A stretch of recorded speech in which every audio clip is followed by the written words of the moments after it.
Hey everyone, welcome back to the food forest.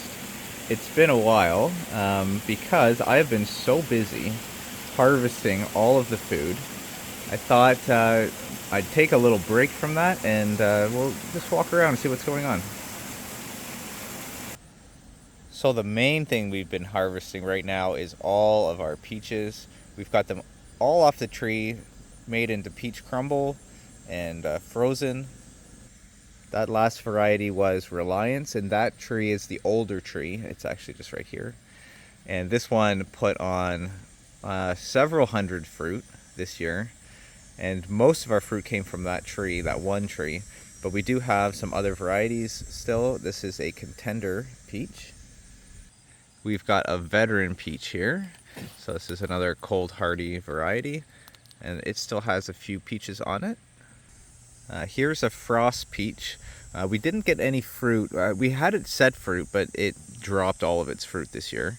So this is a cold hardy variety that we're not going to be able to try this year. You can see it's surrounded by Queen Anne's lace. There's a cherry tree right there. We've got a orange energy sea buckthorn that's put on a ton of fruit, and I have to say I'm very, very disappointed in the fruit on the orange energy. So just as a mental note for yourselves, my favorite variety of sea buckthorn so far is the Chayuska, something like that. That one has such a juicy berry, large berry, almost no thorns.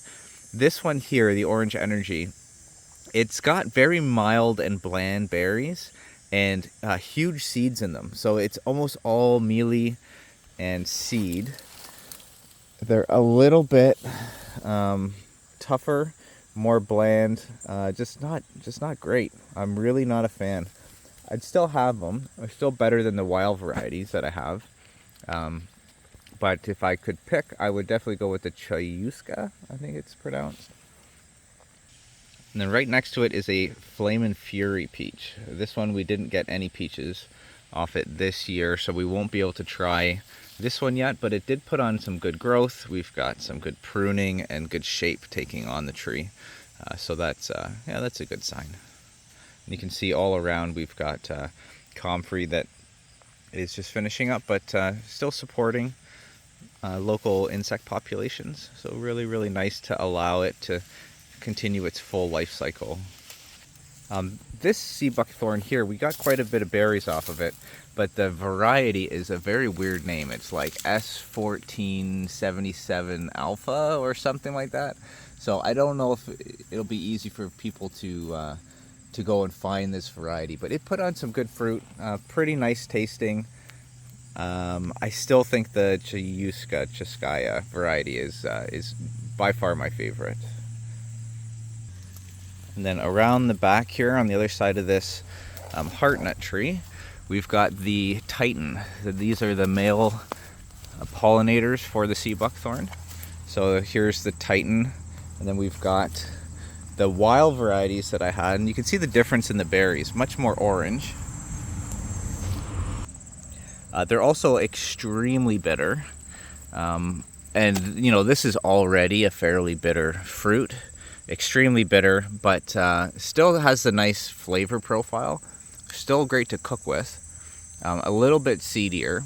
Very, very, very sour. But still great. The worst thing about these wild varieties, I would say, is that they're very difficult to pick because of all of the thorns. Like, look at the really, really, like, that's a nail. And it's got these small thorns that come off, so the thorns themselves have thorns on them, and it just makes it exceedingly difficult to pick. So I think if you're going to have something like this is a nitrogen fixing plant, so yeah, and it does spread rhizomally, so it really does want to thicket. And if you're going to have something like this, I'll probably cut that out, because I really do want to have thornless varieties as much as I can, which the Chayuska is. If it's going to spread a lot and, you know, take up space, I don't want to get punctured constantly by harvesting this. So yeah, definitely a huge recommendation to look and get the right varieties of something like sea buckthorn, especially when you're going to put it into your food forest systems. We've got some apples that are still coming in as well. This tree is just kind of putting on its first year of fruit. So I'm not expecting too much out of that. We'll maybe pick that apple fairly soon before it falls down to the ground. We'll keep an eye on that one. This here is another frost peach that a frost variety. That's the name of it. That produced maybe 2 fruit, not that much. Fairly sweet fruit. I was a fan of the frost. It's a very peach leaf curl resistant variety. So if that's a problem for you, then this one here was surrounded by trees with peach leaf curl, and it did, really, really wonderful in terms of not being affected by peach leaf curl. So definitely something that you can look for if that is something that affects you. Another huge crop that we've been harvesting, trying to get all of, is these grapes. These are Concord grapes. Really, really cold hardy, wonderful, nice large size grapes. I grow them up a trellis of a lilac bush, and then a sea buckthorn. So this is a male pollinating sea buckthorn. So this is a way that I can get pollination going to my other sea buckthorn berries, and then also have them act as a scaffold for grapes. So I'm turning a male variety that doesn't produce food, and I'm kind of turning that into a food production system by growing grapes up it. That way I don't have any wasted space, and I'm getting the pollination that I need, and I'm growing grapes with a sea buckthorn plant. And you can probably just see all the grapes up in here. We've been pulling them out and just have to constantly go in and get so many. This is my favorite grape for doing a second ferment with my kombucha. So this is just, it adds such a nice grape flavor to the kombucha. Okay, so now let's go down and I'll show you the thing that's produced the most amount of fruit for me, maybe besides the peaches, but in terms of a bush plant this year. Okay, and here we are. It's this lower swale area, and it is this absolute killer thornless blackberry plant. This is the first year where this plant has produced this much. It has, every single day I am coming out, I picked this yesterday. Every single day I'm coming out and I'm filling 2 freezer bags full of really, really nice, large blackberries. Like, look at this. They're just so amazing. Oh. And the taste is incredible. And this variety here is actually thornless. Let's see if I can show you that cane. So totally thornless, no irritation when picking this fruit. And I do know that in the Pacific Northwest, blackberries can be a big problem, so be careful where you plant a blackberry. But for us up here, it doesn't really spread at all. I've been actually, anytime that I have blackberries down near the grass, for example, you can get fruit flies in them if you don't stay on top of them. And if we get one that's kind of super soft, then I'll just toss them into the woods there. And all these little wooded areas around have had blackberries tossed in them for years now. And they're just not germinating. They're not popping up. So I really don't think that it's a huge issue for around here. I haven't seen blackberries pop up anywhere around here. So it is something that I do take very, very seriously and monitor for how much my food systems are spreading into other areas. I do want food to spread, but I also don't want to, inhibit natural plants from growing as well in surrounding areas. I do want to be responsible. So just make sure that you are responsible for that. The other thing with blackberries, I kind of just did mention it, that you have to pick them every day. If you have blackberries and you leave them for a day, then you'll get fruit flies in them. And then when you crack this open, you'll have little fruit fly larvae inside.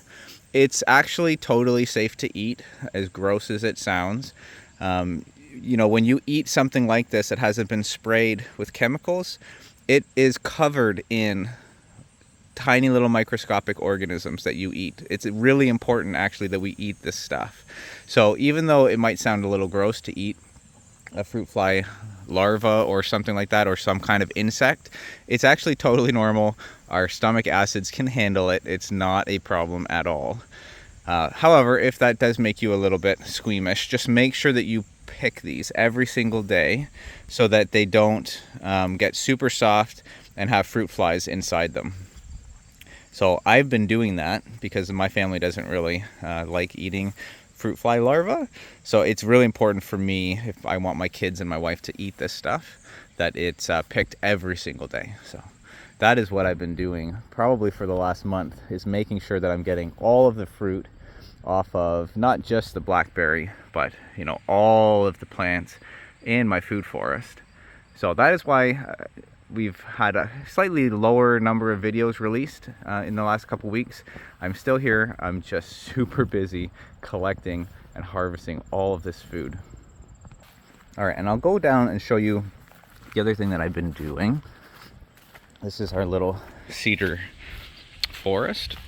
This comes down to the old man walking trail. And Rosie wants to follow me behind, but there's a dog fence that she can't actually get through. So here's the lower area. This is where I've planted a lot of nut trees, a lot of cherries, a lot of sea buckthorn, or service berries, I mean, for not sea buckthorn, actually, specifically not sea buckthorn, because I don't want it spreading. Specifically for nature, so nature trees, elderberries, that kind of thing. And these are the pawpaws. So I just wanted to show you an update of the pawpaws and how much fruit we have. And I wanted to come check. And I did buy these little nets on, I did get them on Amazon. It's the only place I could find them. But it would be nice if I could get them from somewhere else, because I don't like using that resource. But it's really important down here that I protect some of this fruit from the deer. This is kind of the outer zone, like the zone 3, zone 4 of my property, and I'm talking permaculture zones now. This is where we get a lot of wildlife coming in from the outside. We've got a little creek there, if you can see it. So animals are attracted to the water, the sound of the flowing water, and they'll come in and check out the food forest. And I'll get trample paths. You can probably see there's trample paths through here. So deer come through here and they actually walk right up. They harvest all of our apples. That's why I leave a lot of these apples down on the ground. So I want them eating these apples, and I graft apples onto this. So I can practice my grafting as well. And then hopefully they eat that. We've got Jerusalem artichokes, which deer like, and you can see that they kind of trample through here and eat some of this as well. So they're eating this before they get to the actual pawpaw trees. And then I put the fruit inside of these little zippy bags, and you can see something tried to get into this one. So this way I can kind of protect the fruit. I can allow it to ripen and stay on the tree for long enough for me to harvest. But you can see how much fruit is in this tree. And really good news, I've got fruit way up in the canopy, and I did not hand pollinate up there.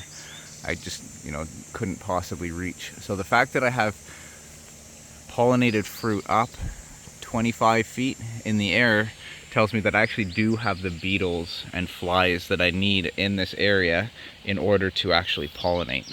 So I don't have to hand pollinate every single year. I still might, because I do want to get a lot of fruit. But yeah, so pawpaws, we're in full production. Last year was the first year we got them, and this year I was a little afraid that we'd have a missed year, but it's totally loaded up with fruit again this year. Really excited. And we've got another one here that's coming up, and this is a little bit younger, so we've got that one coming in. We've got some suckering starting to happen. You can see this is actually a tree here. We've got a larger one in here, and these are all actually suckers off of this tree. And we've got another one here.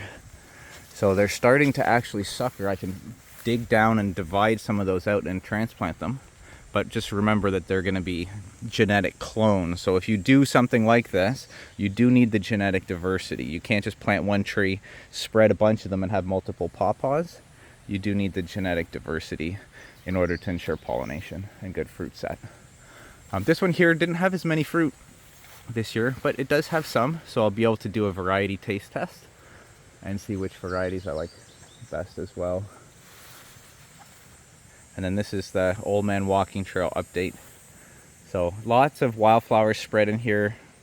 Lots of stuff like asparagus that we're going to try to naturalize down in this area. Little cherry trees in here, raspberries, comfrey back in there. Yeah, so lots of stuff, chicory.